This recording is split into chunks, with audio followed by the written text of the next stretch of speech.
Hi everybody, today I'm going to be reviewing this ZT0055BLK. This is a discontinued GTC designed ZT knife. GTC is short for Gustavo Thiumcini, at least that's my best attempt to pronounce his name. He is a Brazilian knife designer, mostly known for his unusual custom knives, which are often very angular, like the airborne model which this ZT is based on. This particular model is the 0055BLK, which is a sprint run version. However, the only differences between this and the standard version are the blade here is 20CV instead of S35VN. It is black instead of exposed metal for the blade and the handle. It has this pattern, and the backspacer isn't blue anymore. Other than that, it's the same as a standard 0055.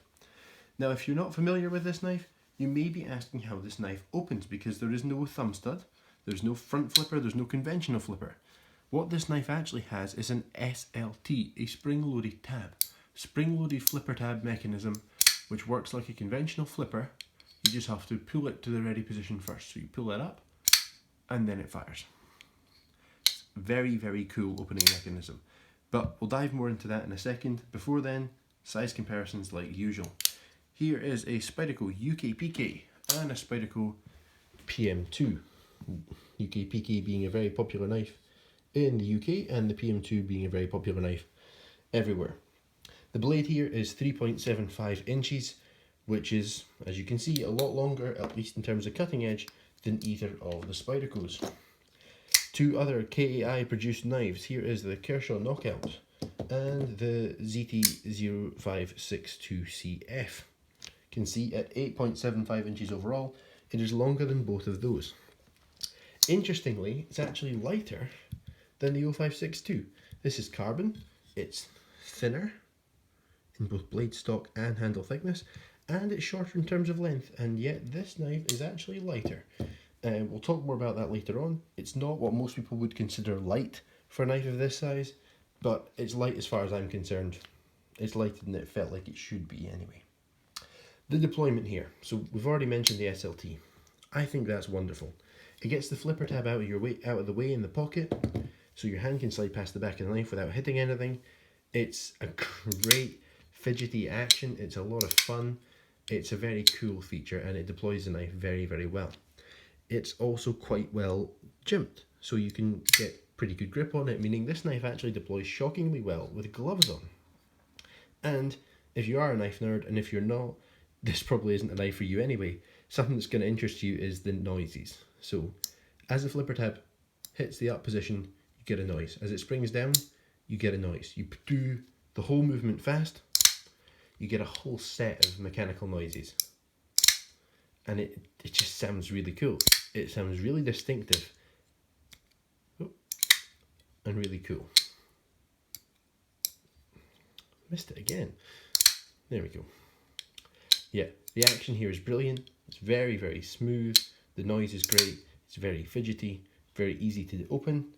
And it actually has 3 bearings in it as well, which is kind of crazy. It's got a bearing on each side of the blade and then one in this flipper tab mechanism, which is very cool.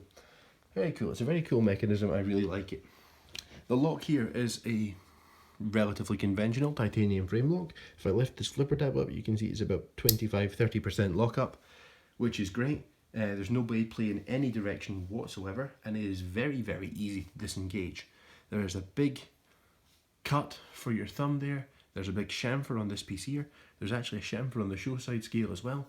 It is very, very easy to disengage this knife. Couple that with how easy it is to open, this knife's actually really easy to operate with gloves, which is probably not something that the designer was anticipating. I don't think anyway, but it is. It's very, very easy to use with gloves on, which is kind of crazy. The materials here are about as good as knife materials can get. It's a 20CV blade, which is widely considered one of the very, very best blade steels available at the moment. And then it's titanium, titanium, titanium.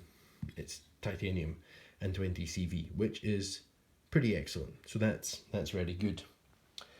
The build quality is what you would expect from ZT, but it's more impressive than normal, at least for me. The 0562 here, which is an absolutely wonderful knife, is a relatively simple knife in terms of construction. That's not to take anything away from this. This is absolutely wonderful knife. but it is a far more simple thing to make than this is. So the fact that they've managed to keep the quality so high and done all the extra miles here is really impressive. I mean, the obvious part is the spring-loaded tab, which is lots of extra work and extra parts. This tab can only go on this knife, so that's an extra. There's a cover held screws onto this side, so you've got a different screw, a cover, a flipper tab, a bearing in there, a coil spring in there, just for that one part. That's already very impressive, but then there's lots of other extra steps, like the intricate machining on the titanium scales, these rounded channels, and these kind of textured areas, and then all of the different chamfered angles that you get around the edges. There's so much machining time in these scales. And then you've got the floating backspacer, which is kind of hard to show off like this, but if I do that, yeah, you can see it, there you go. Floating backspacer in here as well, which is also very cool. And then there's the pocketing on the inside of the scales here. You might not, yeah, you can see it there. Pocketing on the scales for weight saving as well, which is really cool, especially on something that is essentially a design piece. Something that not many people are going to carry and use. It's nice that they still went to the trouble to lighten that up if you do want to carry and use it. Very, very cool. And then they went one extra step, and they put a compound grind on this, which is really cool. If you told me this knife was coming, I would have been sure that ZT would have taken some of the features of the custom away. That the SLT wouldn't have come, or that the intricate machining wouldn't have come, or that the compound grind wouldn't have come. But they all did. They did all of the extra miles here, which is really, really cool. And if you're looking at this knife from an engineering perspective, it's just beautiful. The machine work here is really, really cool. Really well done. It's also shockingly easy to disassemble, as long as you're not getting involved with the flipper tab mechanism. Probably don't do that. But other than that, pivot screw, 2 handle screws, knife comes open. The pivot screw is actually non-free spinning either, despite looking like it will be. It isn't free spinning. There's a squared bit in there, which is just more work that they probably didn't really need to do. It's great. In fact, I think I'm going to take this knife apart at the end and just show you all the extra work that went onto the inside of this as well, because it's really cool. Now, sadly, the two screws in the back here are T6. I kind of get that on this knife though, because they probably want to keep the hardware really small so that it doesn't detract from the lines too much. At least I think that's what they'll want to do. The pocket clip is not the best. It's landing on a very smooth area and it doesn't have much tension. It's not the most grippy pocket clip. And the carry profile is kind of mixed. So if we look at the bare knuckle here, which has a brilliant, brilliant carry profile, you can see that there's some similarities. This knife unfortunately sits way less deep in the pocket. It's quite spiky on the end, and it is way thicker, and quite a bit more heavy as well. So it's not the best knife in the pocket, but given its size and weight and everything else that's going on here, it's really not bad. It's not as bad as you'd think. The blade is, well, I like the blade, but I like Wharncliffe's, and this is essentially just a compound ground Wharncliffe blade. It is a pain to sharpen. You've got to sharpen this area and this area as two separates if you want to maintain this corner here. That's not the worst thing. The worst thing though, unfortunately, is the thickness. This blade is ridiculously thick. I mean, if we compare it to the Spyderco PM2, way thicker than the PM2, especially out near the tip. And it just didn't really need to be. It did need to be that thickness at the handle end, because if you look at this flipper tab mechanism, it's cut into the blade and there's not much of the blade left there. So to keep strength, they had to keep it quite thick there. But it could have tapered down, or it could have had this front section of the compound grind just be taken way higher and way thinner and given us a way better cutting knife. That would have really, really helped this knife out in terms of performance, and if I'm ever getting a knife custom ground, this is going to be the one. The ergonomics are a bit like the carry profile with this knife. It's better than it looks, but it's not incredible. The ergonomics are okay. There's no real hotspots, which is surprising. There's no thumb jimping, which is sad. But it's not great. My main concern with using this knife ergonomically is there's nothing to stop you sliding up on the blade. If I'm going to be really using a knife, then I like to see a flipper tab sticking up in the way. That's one of the reasons that I like Hinderer designs, is this massive big flipper tab that works as a blade guard, so I'm never worried about my hand sliding up onto the blade. So that's certainly missing here. But it is alright. Like I said, no hotspots, and no hotspots from a design that's this kind of crazy shape is quite good. The only real exception there is if you're holding it in a weird way and this spike is pressing into your hand, you're holding it in an unusual manner, then it's not very comfortable. Other than that, it's really not that bad. If you're looking for a practical, everyday tool, this is gonna not be the tool for you. And I'm sure you knew that when you first saw a picture of this knife or when I started this review. This knife is perfectly functional. You can use it, absolutely, and I have used it and I like it a lot, even though I accept that it is by far not the best knife for being a used tool, if you like. Despite its big downsides though, it is really cool, and that's really the main attraction to this knife. It's not really supposed to be a functional tool, or you would have ended up with something that's frankly more Hinderer shaped, because this fits the human hand better, gives you a blade guard, that kind of thing. That wasn't the design goal here. The goal here was to make something cool, and they did.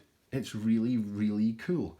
This is ZT doing what ZT does best, in my opinion. This and the 0562 are both versions of more expensive knives. In the 0562's case, that's actually the Hinderer XM18. And what both of these knives do brilliantly is give you that design, and with the permission from the designer. Both of these this will say Hinderer designed on the back. This says GTC design on the back.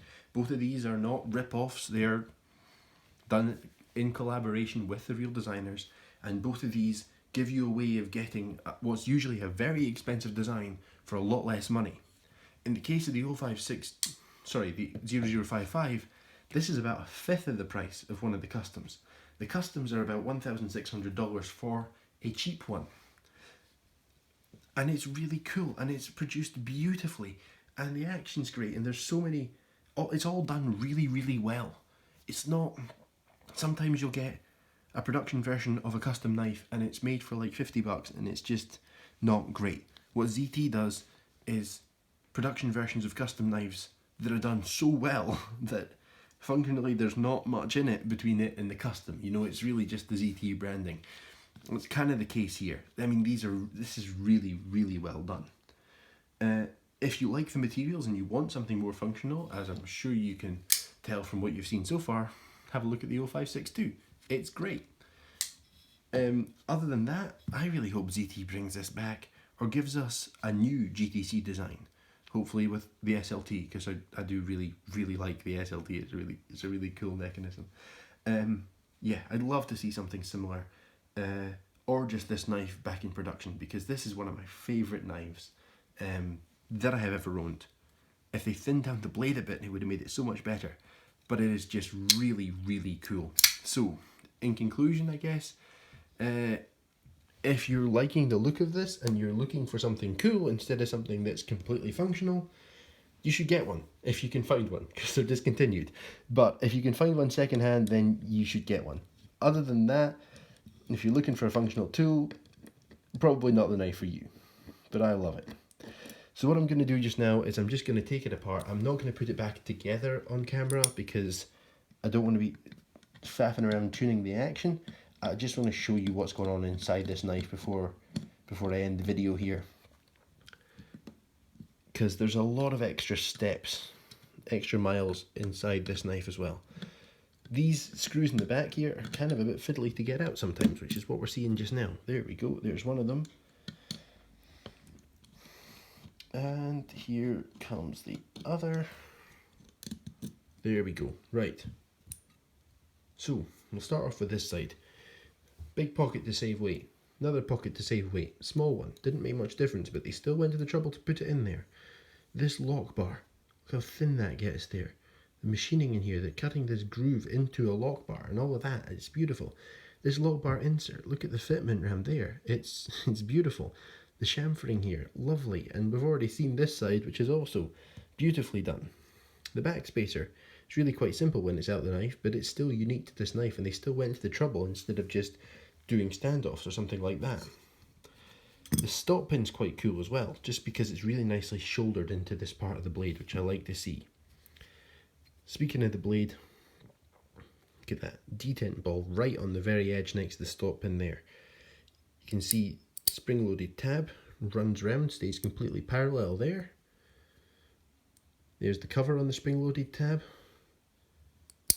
Very, very cool. So much extra work went into that.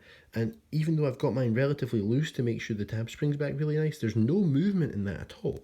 Like, if this was a blade on a knife, I would be saying there's little blade play there. So well machined it is. It's beautifully done. It really is. Now, this side of the knife, I'll just drop the pivot out here. So you can see where the bearing sits. You could see where it sat a second ago when it was actually there.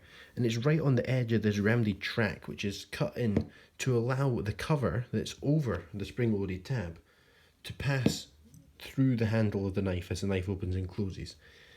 It's something else that they had to do to make it work, but it's really nicely done. Look how close they got it to the bottom of the knife here, and yet you can't tell because there's no depreciable change on the outside. Beautifully done. Another big pocket to save weight here as well. Absolutely brilliantly done. Really is. And then on this side, I mean, look at just the machining. In the pivot section there, we've got the rounded circle that you're seeing the pivot sitting on the outside, and then a little squared off area which matches up with the pivot, which has a squared off area as well, and is also unique to this knife. The extra miles in this knife really are just ridiculous, and that's why I think this knife, when it was available, was really good value for money, because I can't think of something else that was USA made from a really cool designer with premium materials that went this far in terms of machining quality and detailing and stuff for this amount of money. It's excellent. It really is. So that's it for today. Let me know what you think of the background, by the way. I'm going to be using this mat for my disassemblies, but if it looks nice and clear on video, clearer than the plasticky stuff that I was using before, then let me know, and I'll maybe start using this for my reviews as well. Thanks for watching. Bye.